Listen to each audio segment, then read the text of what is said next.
최근 들어 트랜스 지방을 많이 섭취한 그룹은 치매 발병률이 52%나 더 높았다는 연구 결과를 접했습니다. 여러분들 잘 아시는 초가공식품들이 치매 확률을 일으킨다고도 하지만요, 노년내과 전문의로서 치매에 안 좋은 음식 중에 가장 중요한 것은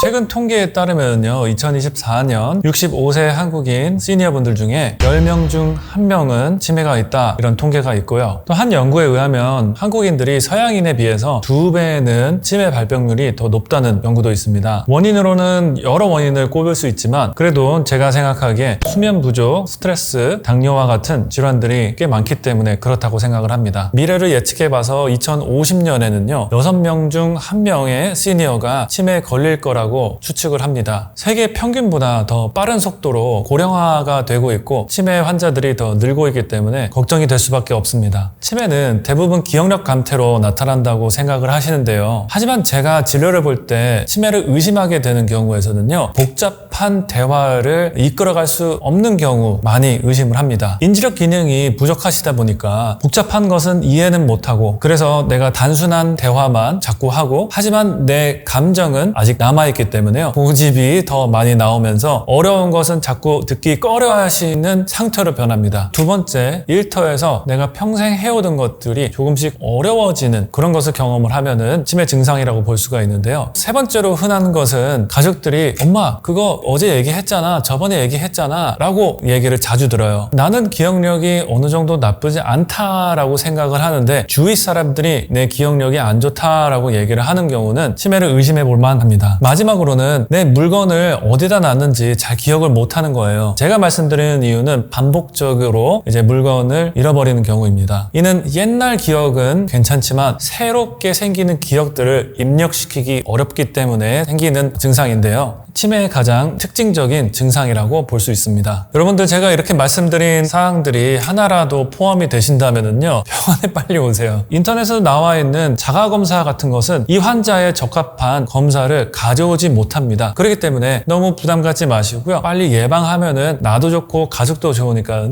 병원에 빨리 오세요. 치매를 일으키는 원인 중에 참 많은 원인들이 있지만은요, 가장 중요한 것은 불규칙적인 수면 습관이라고 생각합니다. 한 연구에서 어르신들을 모시고 하룻밤만 못 재우게 했는데요, 알츠하이머 치매의 원인이라고 생각하는 아밀로이드가 급증한 것을 볼 수 있는 연구가 발표가 되었어요. 하루에 살아가면서 뇌에서는 아밀로이드가 어느 정도 축적은 되는데요, 수면이라는 시간을 통해서 그 아밀로이드를 다 빼내야 됩니다. 하지만 그 과정을 반복해서 망가뜨리게 되면은 아밀로이드는 점차 쌓인다고 생각을 합니다. 식습관 쪽에서는 여러분들 잘 아시는 초가공식품들이 심혈관 질환, 장내 미생물 불균형, 이런 것들을 일으킨다고도 하지만은요, 치매를 유발한다라는 연구들도 많이 있으니까는요, 여러분들이 식사하시는 것들 중에 초가공식품이 없는지도 확인하는 게 좋습니다. 제가 좋아하는 연구 중에 치매 초기 환자분들을 운동으로 기억력을 되살리고 기억력을 담당을 하는 해마 구조를 더 크게 잘한 연구가 있는데요, 그런 것처럼 운동 부족이 여러분들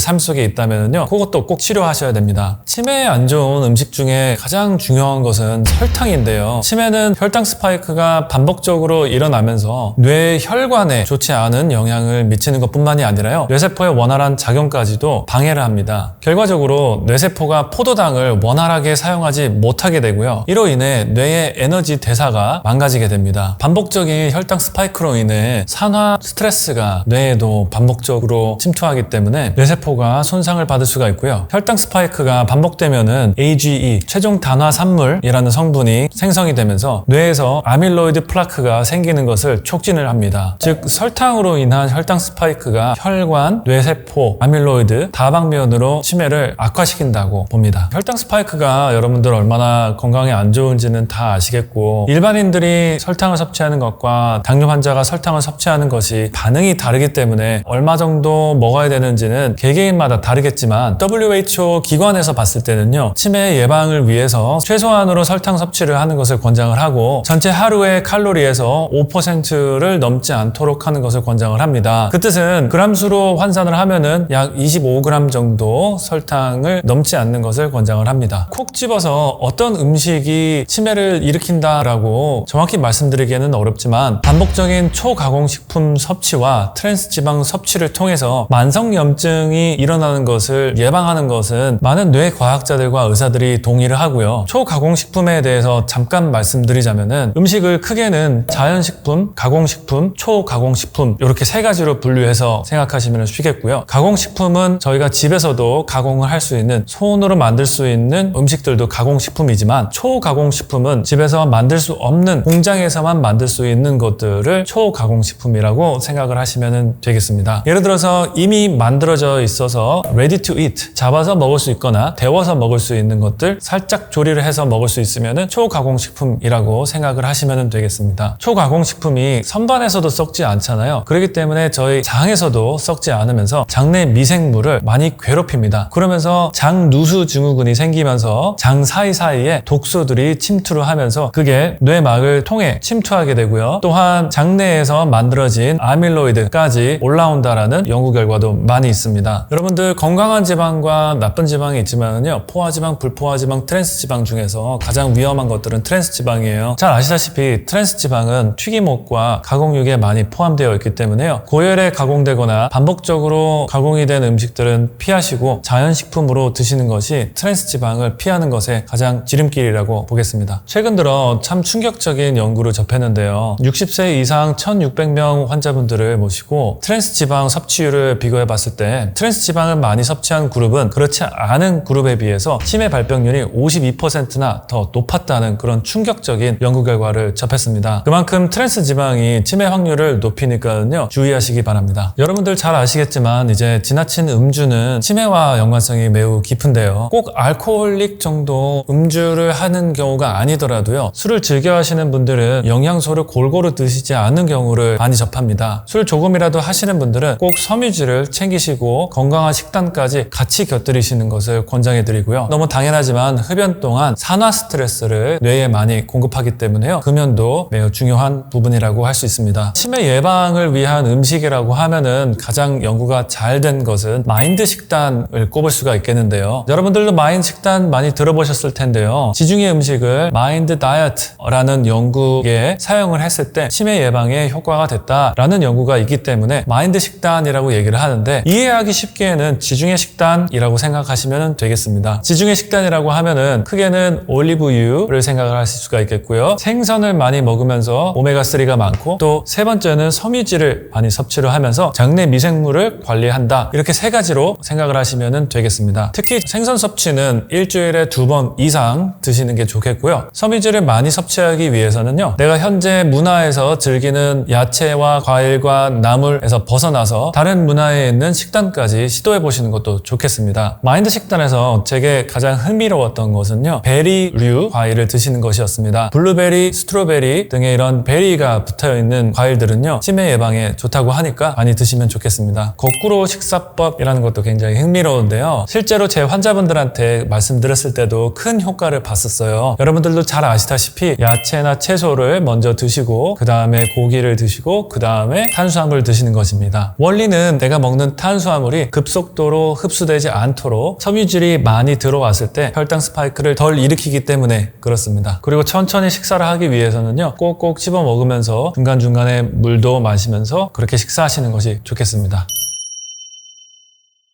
제가 노년내과 전문의로서 제 환자의 절반이 치매 환자분들이신데요, 치매 초기부터 중기, 말기 치매 때문에 돌아가시는 분들까지 제가 돌보는데요, 한번 치매가 진단이 된다면은 그 이후로는 계속 퇴행성으로 점점 나빠지는 것밖에 없습니다. 가장 중요한 것은 예방이라고 생각합니다. 사람들이 치매와 암을 무서워하는 이유는 치료 방법이 정확히 없다라는 것 때문에 공포심이 많잖아요. 하지만 너무 막연한 공포심보다는 내가 어떻게 하면은 체계적으로 예방을 할 수 있을까, 이런 고민을 하시고 두뇌 활동 게임만 해드리는 것도 아니고요, 운동만 해드리는 것도 아니고 식습관만 관리하는 것도 아니고, 이 모든 것들을 다 종합했을 때 가장 큰 치매 예방 효과가 나타났었고, 이런 포괄적인 방법이 치매 예방에 효과가 있다라는 것을 들으면서 치매 예방에서는 한 가지라고 손꼽기보다는 내가 환자로서 다방면으로 다 잘해야겠다, 이렇게 생각합니다. 생각하시면 예방하는데 쉬울 것으로 생각합니다. 치매를 예방하는 영양제를 손꼽으라고 그러면은 의사로서 대답하기에는 조금 애매하지만, 예를 들어서 엽산과 비타민 B12가 부족한 경우에 치매가 생기는 경우, 그런 드문 경우 외에는 영양보조제가 치매를 예방한다라고 하기에는 좀 어렵습니다. 하지만 쌓이는 연구 결과들을 보면은 비타민 D와 유산균 그리고 오메가3 이렇게 세 가지를 손꼽아 볼 수 있을 것 같은데요. 이는 방금 전에 제가 말씀드린 것처럼 예방 차원에서 복합적으로 접근을 해야지 영양소 하나하나를 도입했을 때 예방을 한다라고 보기에는 조금 어려움이 있습니다. 비타민 D는 혈중 농도를 보고 확인을 하면서 복용을 하시는 게 가장 정확하지만, 비타민 D3를 5,000유닛씩 하루에 하나씩 복용하시는 것은 무관하겠습니다. 오메가3 쪽에서는 1000ml짜리를 2알씩 아침 저녁에 복용하시는 것이 가장 정확하겠고요. 만약에 부담이 되신다 그러시면은 1000ml짜리 아침 저녁 이렇게 하셔도 됩니다. 유산균 제품을 고르실 때는 적어도 10억 CFU를 넘는 유산균 제품을 사용하시는 것을 권장합니다. 치매 예방을 위해서는요, 꼭 피해야 하실 행동은 너무 의자에만 앉아있고 운동을 안 하시는 것입니다. 여러분들 영양제 어떤 음식 먹어야 되는지 그런 것들도 아셔야 되긴 하지만은요, 몸이 많이 움직여야 되겠고요. 저희가 처방하는 약들보다 운동을 해서 얻는 효과가 몇 배가 더 효과적이기 때문에요. 여러분들이 치매 예방을 위해서 운동하실 때는요, 유산소 운동을 적어도 일주일에 5번 30분씩 하시는 것을 권장해 드리고요. 너무 고강도도 저강도도 아닌 중간 정도로 맞춰서 걷기 운동이라도 시작하시면 좋겠습니다. 여러분들 치매 때문에 고민이 많으실 겁니다. 오늘 말씀 나눈 것처럼 치매를 예방하는 방법들 잘 기억하시고 실천하시면 꼭 치매 안 걸리고 건강하게 사실 수 있을 거고요. 예상하기로는 앞으로 5년에서 6년 후에는 좋은 치매 치료제가 나와서 여러분들의 불안감을 해소해 주지 않을까 희망해 봅니다.